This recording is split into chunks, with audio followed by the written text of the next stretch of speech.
जय भीम. बघूया आजचं बातमीपत्रक. सध्या नागपूर शहरात सायबर क्राईमच्या गुन्ह्यांमध्ये मोठी वाढ होताना दिसत आहे. त्यामुळे सायबर गुन्ह्यांचा तपास लवकरात लवकर व्हावा यासाठी सायबर क्राईम युनिटला सक्षम करण्याचे काम हाती घेतले आहे. सायबर गुन्ह्याची तक्रार येताच आरोपींवर लवकरात लवकर कारवाई करण्यासाठी अद्ययावत सॉफ्टवेअर उपलब्ध करून गुन्हे निकाली काढण्यासाठी मदत होईल. विशेष म्हणजे नागरिकांनी कुठल्याही गुन्ह्याची माहिती पोलिसांना द्यावी, त्यामुळे आम्हाला तपास करण्यात मदत होईल. घटना घडली असल्यास आपल्याकडील सीसीटीव्ही फुटेज पोलिसांना द्यावे. तुमच्या सहकार्याची गरज आहे. तसेच माझी बदली होईपर्यंत नागपूरला गुन्हेमुक्त करण्यासाठी जे काही करता येईल ते मी करणार, अशी माहिती नागपूरचे पोलीस आयुक्त डॉक्टर रवींद्र सिंघल यांनी दिली. आज नागपूर प्रेस क्लबच्या वतीने आयोजित मीट द प्रेस या कार्यक्रमात ते बोलत होते. देखा यही मैंने पिछले 27-28 साल की सर्विस में ये सीखा भी है कि आपका एक काम है, मेरा एक काम है, मैं अपने काम को कैसे इम्प्रूव कर सकता हूँ वो मैंने हमेशा कोशिश की है और वही चीज़ों की वजह से मैं बहुत सेटिस्फाइड हूँ जो भी आज तक मैंने जहाँ जहाँ पे भी काम किया है. मैं एक चीज़ आपको कहना चाहता हूँ कि मैं पूरा दिल से काम करूँगा यहाँ पे. जहाँ तक क्राइम और लॉ एंड ऑर्डर का सवाल है वो मेन मेरा काम है and I'll continue to work in that direction. I would definitely try my best to reduce crime in the city plus maintain law and order in this city.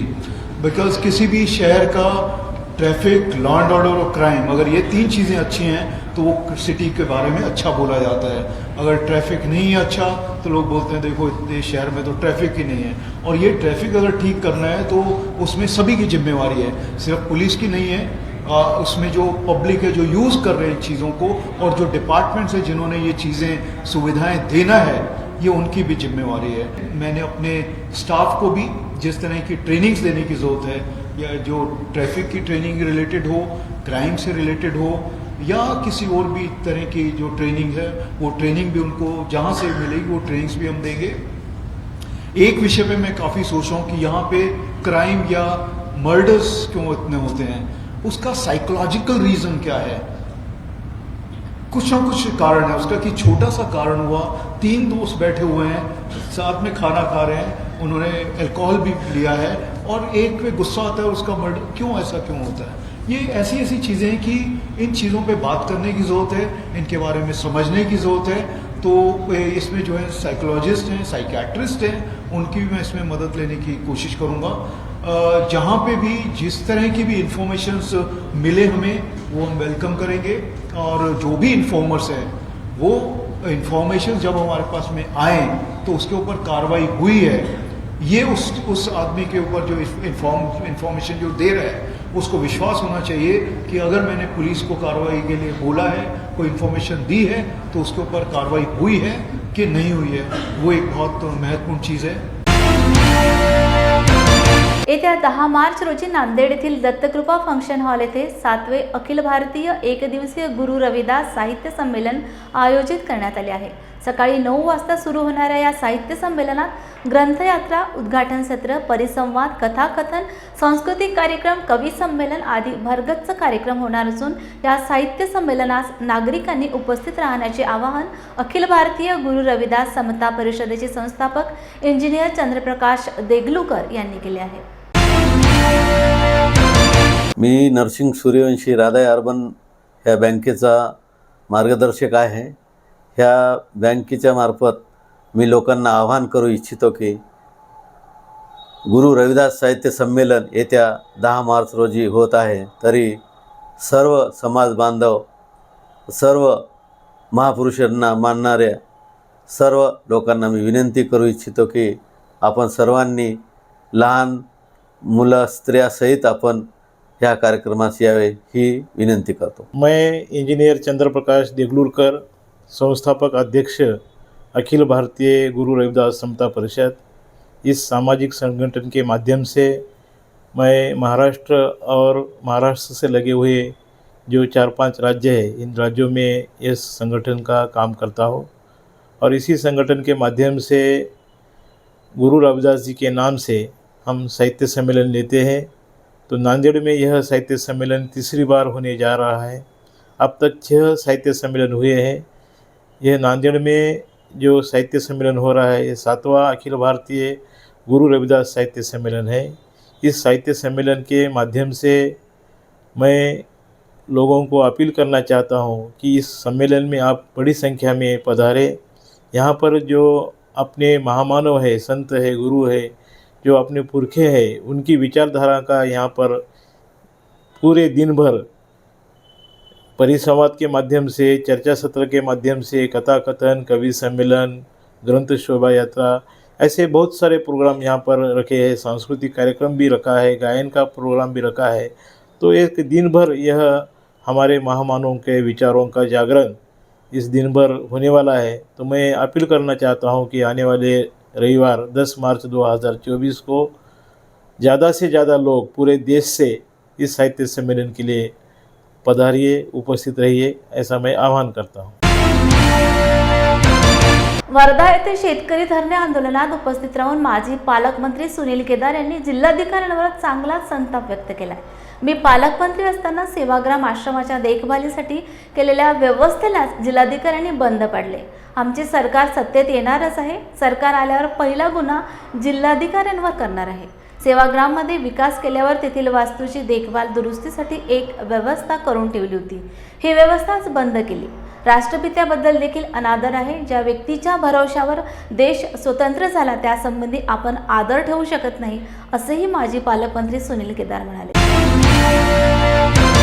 मी म्हणतो, मी पत्रकाराला सांगतो की आमचं सरकार येणारच आहे आता त्या ठिकाणी विधानसभेमध्ये, आणि ते सरकार आल्यानंतर पहिला देशद्रोहाचा गुन्हा तुमच्या कलेक्टरवर करणार आहे। मी तुमचा हा वर्धेचा कलेक्टरच्या देशद्रोह करणार आहे। त्याचं कारण सांग तुम्हाला की राष्ट्रपिता महात्मा गांधीच्या हे जे सगळं त्या ठिकाणी आपल्याला सेवाग्राम आश्रम आहे तिथे उभं केलेलं सगळं जे वास्तू आहे नवीन, त्या सगळ्या वास्तूचा देखरेख करण्याच्या दृष्टीवरून मी पालकमंत्री असताना एक विशेष व्यवस्था करून ठेवली होती ती, आणि मी गेल्यानंतर ती सगळी व्यवस्था कलेक्टर बंद करून टाकली सरकारनं। म्हणजे ह्या देशाच्या राष्ट्रपित्याबद्दलही यांना अनादर आहे, याच्यावर गुन्हा दाखलच करीन या कलेक्टर त्या ठिकाणी। हे राष्ट्रीय बिलकुल दाखल केला त्या ठिकाणी। ज्या देशात ज्या व्यक्तीच्या भरोशावर आपल्याला देश स्वतंत्र झाला त्या व्यक्तीच्या संबंधी आपण सन्मान आणि आदर ठेवू शकत नाही। प्रशासकीय अधिकारी कसले अधिकारी तो रे, तो या देश स्वतंत्र झाला असता हा आय झाला असता का? आई जमीन वखर वेकाला त्या ठिकाणी वावरामध्ये त्या ठिकाणी भर्रा भर्रा करत फिरला असता तुमच्या आमच्या त्या ठिकाणी।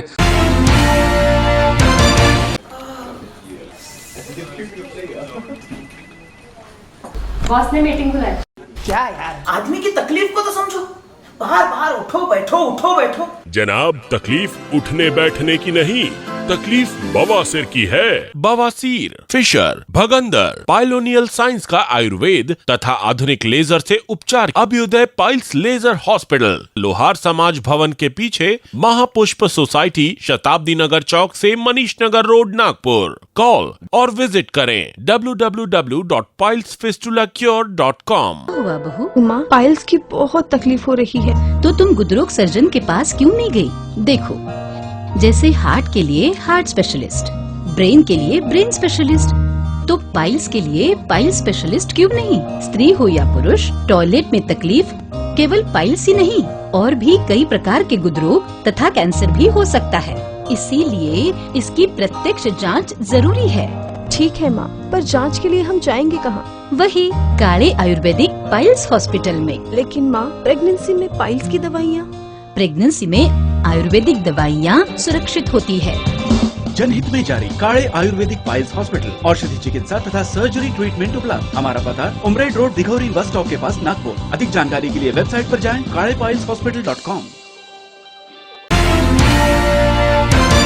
बुलढाणा जिल्हा सामान्य रुग्णालयात मागील वर्षी एक ब्रह्मास्त्र कंपनीच्या माध्यमातून कंत्राटी कर्मचाऱ्यांची भरती करण्यात आली होती। करारानुसार 11 महिन्यांसाठी कर्मचाऱ्यांची नियुक्ती देखील करण्यात आली होती, परंतु या बेरोजगारांपासून ॲम्ब्युलन्स ड्रायव्हर, कक्षसेवक, सिक्युरिटी गार्ड यासह विविध पदांवर नियुक्त्या देण्यासाठी 50,000 रुपये घेतल्याचा आरोप या कंत्राटी कर्मचाऱ्यांनी केला आहे। तसेच कंत्राटाची मुदत संपताच 8 महिन्यांचा पगार न देता कामावरून काढल्याचा आरोपही या कर्मचाऱ्यांनी करत जिल्हा शल्यचिकित्सक यांच्या कार्यालयात ठिय्या आंदोलन केले। आम्ही आज रोजी जिल्हा शल्य चिकित्सक यांच्याकडे आमचे 8 महिन्यापासून पगार न झाल्याचे निवेदन देण्याकरिता आलेले आहे.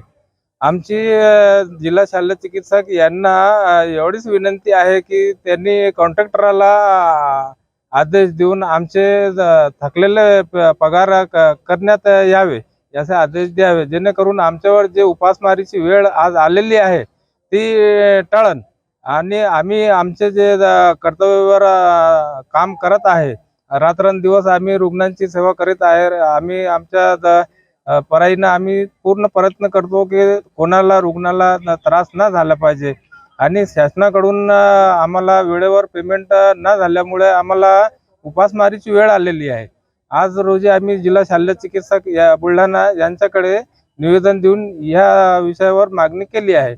पेमेंट नाही भेटल्यास काय करणार? पेमेंट नाही भेटल्यास तर आम्ही उपोषण करू मग पुढचा. आम्ही इथं जिल्हा शल्य चिकित्सक इथं आलो होतो. तिथं आमची मागणी होती, आम्ही 11 महिन्यापासून साई मल्टी सर्व्हिसेस कंपनीमध्ये कामाला आहे. तिथून आम्हाला 11 महिने झाले पेमेंट झाले नाही, काही नाही. आम्ही इथं जेव्हा जॉईन झालो तर आम्हाला पैसे घेतले होते आमच्याकडे. मी लोणार ग्रामीण रुग्णालयामध्ये 102 ड्रायव्हर आहे. आम्हाला सण सू लाल अक्षर रविवार काहीच नाही. 24 घंटे ड्युटी करावं लागते. 8 महिन्यापासून पगार नाही. आत्तापर्यंत 8 महिन्यापर्यंत 7,000 दिला आहे. गव्हर्नमेंटचा GR आहे 19,900चा, पण 7,000 दिला ते बी 8 महिन्यापासून नाही. म्हणून आम्ही इथपर्यंत आलेलो आहेत. आम्ही प्रत्येक नेत्याकडे गेलो, काही भेटलं नाही. आता हे शेतकरी संघटनेचे आमच्यासोबत आले. आता ते म्हणले एप्रिलला देतो. आता काय देते ते पाहू. आता 7,000 देते तर आम्हाला 19,900 पाहिजे. GR नियम आहे. 7,000 आता लोक टिकले असतात. 8 महिन्यापासून ते बी नाही. आणि सिक्युरिटी गार्डमध्ये ग्रामीण रुग्णालय देवगाव येथे गेल्या 11 महिन्यापासून कार्यरत आहे. गेल्या 11 महिन्यापासून आमच्या कुठल्याच प्रकारचे जिल्हा शल्य चिकित्सक तसेच ठेकेदारामार्फत कुठल्याच प्रकारचे वेतन अद्यापर्यंत अदा नाही करण्यात आली. तसेच आम्हाला दिवाळीच्या पिरियडमध्ये फक्त 5,000 रुपये त्यांनी दिले आणि आता आम्हाला 11 महिन्याची तुमची ऑर्डर संपली म्हणून आम्हाला डायरेक्ट घरी काढून देण्यात आलेलं आहे. तरी आमच्या संपूर्ण कुटुंबावर ही उपासमारीची वेळ आलेली आहे.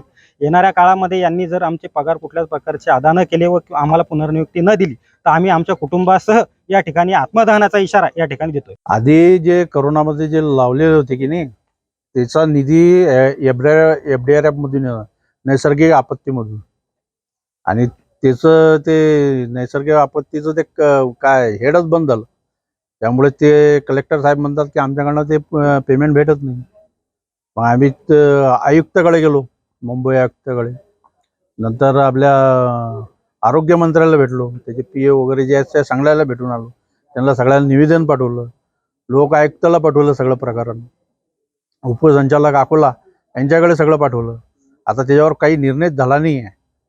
आणि 2 वर्षापासून याच्या आधी जे चालू होते राजधानी सप्लायर नावाची जी संस्था आहे, त्याचे पेमेंट मी 2 ते 2.5 वर्षापासून खिशातून केलेले पेमेंट. त्यानंतर जे साई मल्टी सर्व्हिसेस आहेत त्याचे पेमेंट दिवाळीच्या टाईमला त्यांना दिवाळी त्याची अंधारात नाही जावं म्हणून मी माझे सोनं गहाण ठेवून त्याला 5,000 रुपये दिले सगळ्यांनी. आता त्याच्यानंतर पुन्हा प्रयत्न करत आहे मी की निधी कसा येईन काय येईन. आता तो निधी आल्यानंतर आपण याचे पेमेंट करू. तुम्हालाच करणार आहे की ऑफिसला करणार? नाही, पेमेंट ठेकेदारच्या खात्यात देतात ना ते. त्याच्यानंतर मग ते याच्या खात्यामध्ये. किती लोकांचं पेमेंट अटकतं आणि किती आहे सध्या अमाऊंट 6 ते 7 कोटी रुपये झालेली आहे सगळी अमाऊंट आतापर्यंत. पण आता ते जे खट्ट्याचं रक्कम येणं नाही आहे एवढी, काही टप्प्याटप्प्यानं देतील ते. आता प्रयत्न चालू आहे. आता या मार्चमध्ये किती निघते काय निघते ते पाहू. जितके पेमेंट झाले तितके लोकांचे करू आपण. सोलापूर जिल्ह्याच्या अकलूज येथे मूक नायक परिसंवाद व सन्मान सोहळा आयोजित करण्यात आला होता. यावेळी ज्येष्ठ साहित्यिक, विचारवंत आणि दैनिक सकाळचे मुख्य संपादक उत्तम कांबळे कार्यक्रमाचे अध्यक्ष बाना धांडोरे होते. तर या कार्यक्रमाचे आयोजन मूक नायक परिसंवाद कृती समिती, मूक नायक प्रतिष्ठान अकलूज यांनी केले होते. नमो बुद्धाय. मी नागेश लोंढे, अध्यक्ष मूक नायक प्रतिष्ठान अकलूज. मूक नायक प्रतिष्ठानच्या वतीनं डॉक्टर बाबासाहेब आंबेडकरांनी जे पहिलं वृत्तपत्र काढलं होतं मूक नायक, त्याच्या स्थापना दिनानिमित्तानं व प्रबुद्ध भारतच्या वर्धापन दिनानिमित्तानं मूक नायक प्रतिष्ठानच्या वतीनं आम्ही गतवर्षीपासून मूक नायक परिसंवाद हा कार्यक्रम अकलूज येथे आयोजित करत असतो. गतवर्षी आमच्या संस्थेचे मार्गदर्शक भीमराव यशवंत आंबेडकर, कार्याध्यक्ष भारतीय बौद्ध महासभा यांच्या उपस्थितीमध्ये हा सोहळा संपन्न झाला होता. आणि आज 25 फेब्रुवारी रोजी 25 फेब्रुवारी 2024 रोजी ज्येष्ठ विचारवंत लेखक अखिल भारतीय मराठी साहित्य संमेलनाचे अध्यक्ष उत्तम कांबळे साहेब यांच्या उपस्थितीमध्ये मूक नाईक परिसंवाद 2024 हा सोहळा या ठिकाणी पार पडलेला आहे. आणि या निमित्तानं बाबासाहेबांनी ज्या ज्या क्षेत्रामध्ये काम केलं आणि उत्कृष्ट काम केलं त्या क्षेत्रात आता सध्या काम करत असणाऱ्या सन्मान या निमित्तानं आम्ही केला. यामध्ये पत्रकारिता, विधिज्ञ, साहित्य, शिक्षण या क्षेत्रातील चांगलं काम करणाऱ्या व्यक्तींचा सन्मान आम्ही या निमित्तानं केला. आगामी लोकसभा निवडणुकीची घोषणा लवकरच होण्याची शक्यता वर्तवली जात आहे. त्यामुळे सर्वच पक्षातील इच्छुकांची गर्दी वाढू लागली आहे. अशात परभणी लोकसभा मतदारसंघातील निवडणूक लढण्यास आपली तयारी असल्याची माहिती भाजपचे नेते बाळासाहेब जामगे यांनी दिली. येत्या 10 वर्षांपासून बाळासाहेब जामगे हे भारतीय जनता पार्टीचे कार्य करत आहेत. 2024च्या लोकसभा उमेदवारीसाठी ते इच्छुक आहेत. यासाठी लॉर्ड बुद्धा टीव्हीच्या वतीने जिल्हा प्रतिनिधी दिलीप बनकर यांनी घेतलेली खास मुलाखत. लॉर्ड बुद्धा टीव्हीमध्ये आपलं स्वागत करतो. आज आपण सामाजिक कार्यकर्ते आणि गेल्या 10 वर्षापासून राजकीय क्षेत्रामध्ये उल्लेखनीय काम करणारे बाबासाहेब जामगे यांच्या निवासस्थानी आलेले आहोत. आणि ते भारतीय जनता पार्टीचं काम मोठ्या हिरारीनं करतात. अनेकाचे प्रश्न सोडवत असतात आणि मतदारसंघातील नागरिकांचे प्रश्न सोडत आज ते एक भारतीय जनता पार्टीचं वरिष्ठ पक्षासोबत त्यांची चांगले संबंध आहेत आणि ते चांगल्या पद्धतीनं काम करत असतात. सध्या लोकसभा निवडणुका आलेल्या आहेत आणि लोकसभा निवडणुकामध्ये सध्या अनेक इच्छुक उमेदवार आहेत. त्यांचे नावंसुद्धा काही दिवसातच जाहीर होणार आहेत. परंतु या ठिकाणी भारतीय जनता पार्टीमध्ये काम करत असताना बाबासाहेब जामगे एक सच्चे कार्यकर्ते आहेत. त्यांचं म्हणणं आहे की यावेळेस मला लोकसभेची उमेदवारी मिळाली पाहिजे असं त्यांनी माध्यमाशी बोलताना सांगितलेलं आहे. आपण त्यांच्यासोबत आलेलो काय सांगतात आपण त्यांच्याशी जाणून घेणार आहोत. क्रमाने महाराष्ट्रामध्ये परभणीचा नंबर 17 आहे आणि 17 लोकसभेमध्ये आम्ही मित्रपक्षाचंच काम करत आलो. कारण प्रथम राष्ट्र आणि नंतर पक्ष या भूमिकेतून माझ्यासह असंख्य कार्यकर्त्यांनी मित्रपक्षाचं काम केलं. पण ही येणारी निवडणूक 18वी लोकसभा आहे. महाविजय 2024मध्ये आमच्या अध्यक्षांनी 405ची घोषणा केली आणि आता आमचे 2 कमळावरचे आमदार आहेत, परतूर आणि जिंतूरला. आणि तसे पाहता गंगाखेड आणि विधान परिषदेचे 2 आमदार असे 5 लोकप्रतिनिधी आमच्यासोबत आहेत. म्हणून यावेळेस ही जागा कमळाला सुटेल असं आम्हाला सर्वांना वाटतं. त्यामुळे मला असं वाटतं की यावेळेस असं एकही कुटुंब ह्या देशामध्ये नाही की ज्या कुटुंबाला व्यक्तिगत लाभाचा कुठला फायदा झाला नाही. आणि जात पात धर्म याच्या पलीकडे जाऊन जनधन खाते उघडले असतील तर आज 53 करोड जनधन खाते उघडताना कुठल्या जातीचा विचार केला आहे? घरामध्ये मिळालेला गॅस असेल, तुम्हाला दिलेली घरं असतील. त्यामुळे भारतीय जनता पार्टी जात पात धर्म ह्याच्या पलीकडे जाऊन आमचं संविधान हाच आमचा धर्म आहे आणि म्हणून या भूमिकेतून यावेळेस भारतीय जनता पार्टीने जर मला उमेदवारी दिली तर मी इच्छुक आहे. बाबासाहेब जामगे यांनी माध्यमाशी बोलताना सांगितले की यावेळेसची 2024ची लोकसभा उमेदवारी मला जर मिळाली तर मी या मतदारसंघामध्ये परभणी जिल्ह्याच्या मतदारसंघामध्ये निवडणूक लढवण्यास तयार आहे. ते पण वरिष्ठांची जर मला परवानगी मिळाली तर.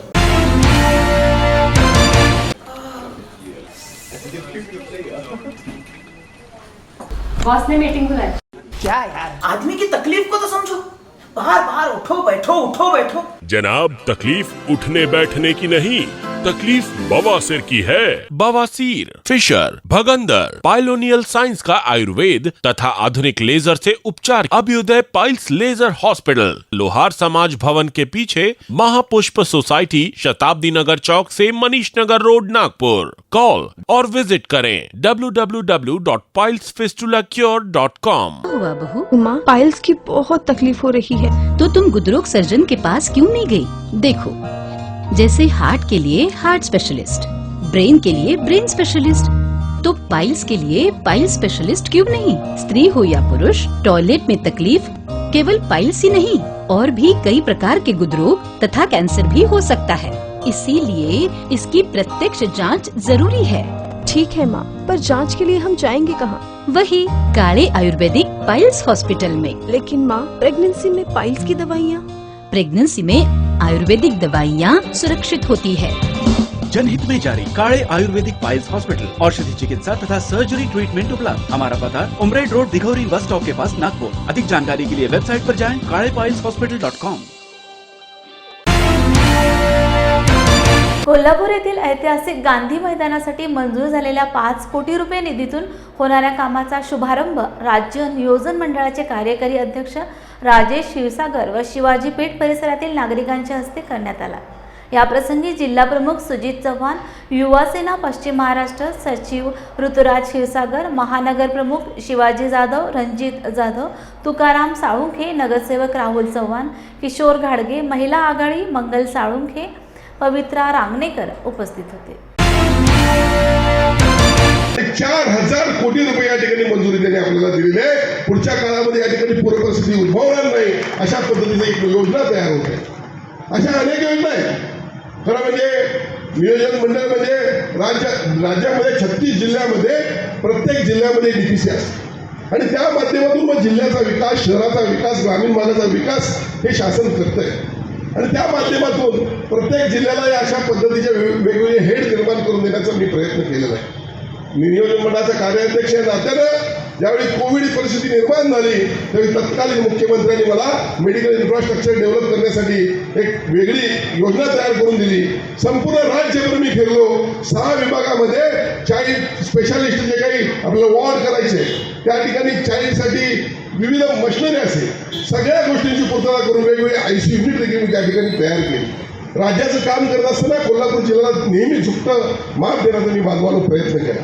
आपल्या सर्वांना माहिती आहे देशाचे पंतप्रधान सन्माननीय नरेंद्रभाई मोदी यांनी देशाला महासत्ता बनण्याचं इंडिया @47 हे स्वप्न पाहिलेलं आहे आणि खऱ्या अर्थानं गेल्या 10 वर्षाचं त्यांचं काम जर पाहिलं तर मला नाही वाटत या देशाला महासत्ता बनण्यापासून कोण रोखू शकेल। आज आंतरराष्ट्रीय क्षेत्रामध्ये आपली वाढलेली ताकद आपण नेहमी या इलेक्ट्रॉनिक मीडियाच्या माध्यमातून, वर्तमानपत्राच्या माध्यमातून वाचतोय, पाहतोय आणि खऱ्या अर्थानं सन्माननीय मुख्यमंत्र्यांनी इंडिया @47 म्हणजे 2047 साली आपला देश हा महासत्ता बनला पाहिजे यासाठी नियोजन सुरू केलेलं आहे। गांधी मैदानाच्या कामाच्या शुभारंभाप्रसंगी माझ्या समोर उपस्थित असणारे मान्यवर सर्व फुटबॉलपटू, फुटबॉल प्रेमी ज्यांचा उल्लेख आता शिवाजीराव जाधव महाराजांनी केला की आपल्या काळामध्ये आई वडील बूट चुलीत फेकून द्यायची तर काय करणार आहेस बाबा हे खेळू नको अशा परिस्थितीमध्ये आपण फुटबॉल खेळलेला। खरोखर आपल्याला माझा सॅल्यूट आहे कारण आजकाल अनेक सोयीसुविधा आहेत, अनेक किट देणारे अनेक मंडळी आहेत, आमच्यासारखी नवीन बाहेरनं खेळाडू विकत घेणारी मंडळी आहेत। पण त्या काळात तुम्ही मंडळाचं नाव ठेवण्यासाठी घरचा विरोध डावलून जे काही आपल्या मंडळासाठी काम केले त्यासाठी माझं या ठिकाणी सॅल्यूट आहे आपल्याला। खऱ्या अर्थानं कोल्हापूर आणि फुटबॉल प्रेम एक वेगळं आहे। फुटबॉल आणि कोल्हापूरचं एक वेगळं नातं आहे। भद्रावती येथील ऑर्डनन्स फॅक्टरी चांदा येथे कसलीही जातपात भेदभाव न करता एकमेकांच्या साथीने नोकरी करून हजारांहून अधिक कर्मचारी सेवानिवृत्त झाले। या सेवानिवृत्त कर्मचाऱ्यांच्या प्रश्नांवर तोडगा काढण्यासाठी ज्येष्ठ नागरिक संघ स्थापन करण्यात आला आहे। ज्येष्ठ नागरिक लाभार्थ्यांसाठी CGHS संस्था कार्य करीत असून या संस्थेचा लाभ ज्येष्ठ नागरिकांना उपलब्ध व्हावा या उद्देशाने भद्रावती येथे केंद्रीय सेवानिवृत्त कर्मचारी संघातर्फे स्नेह संमेलन आयोजित करण्यात आले होते। हजारांहून अधिक ज्येष्ठ सेवानिवृत्त नागरिक सहभागी झालेत। या स्नेहसंमेलनात 75 वर्षावरील ज्येष्ठ नागरिकांचा सत्कारही करण्यात आला।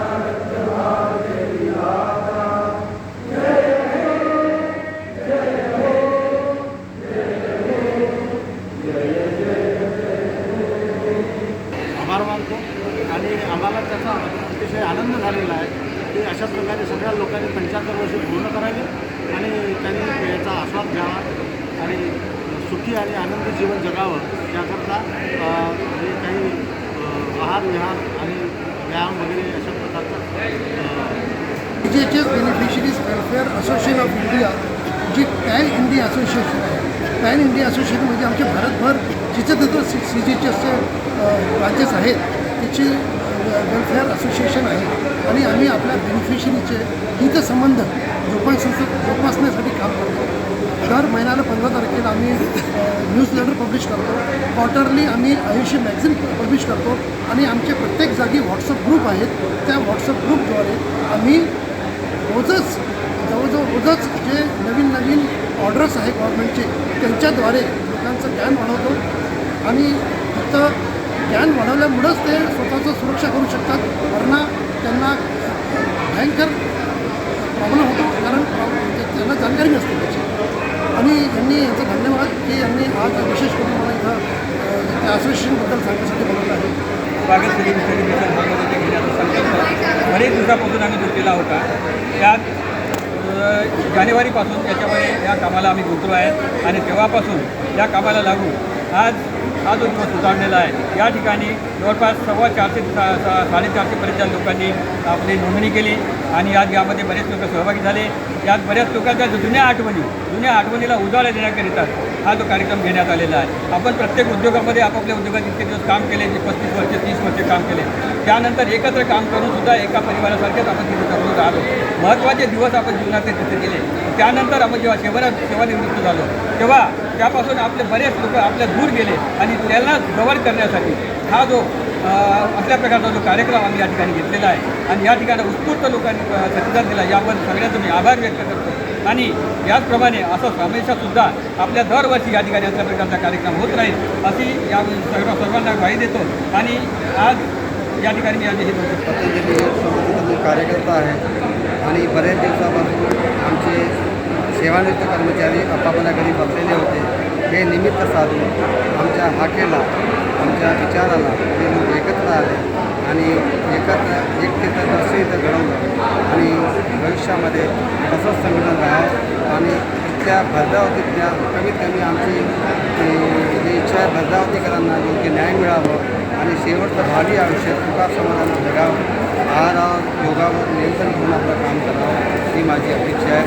जय हिंद, जय भारत। परभणीतील महात्मा फुले कॉलनी येथे 1962 साली निर्माण करण्यात आलेले विहार आणि समाज मंदिर जीर्ण झाल्यामुळे पुनर्निर्माण कार्य करण्यासाठी खासदार निधीतून संविधान सभागृह वातानुकूलित अभ्यासिका भवनाचा भूमिपूजन सोहळा आज संपन्न झालाय। पूज्य भदंत मुदितानंद थेरो यांच्या हस्ते संपन्न झालेल्या या सोहळ्यात अध्यक्षस्थानी ज्येष्ठ सामाजिक नेतृत्व TD दौंडे तर प्रमुख अतिथी म्हणून संजय सारणीकर, BH सहजराव, अशोक कांबळे, विजय लोखंडे आदी मान्यवर उपस्थित होते। जय भीम मीडियाच्या बातमीपत्रात घेऊया अल्पशा विश्रांती, भेटूया पुन्हा ताजा घडामोडी घेऊन। जय भीम।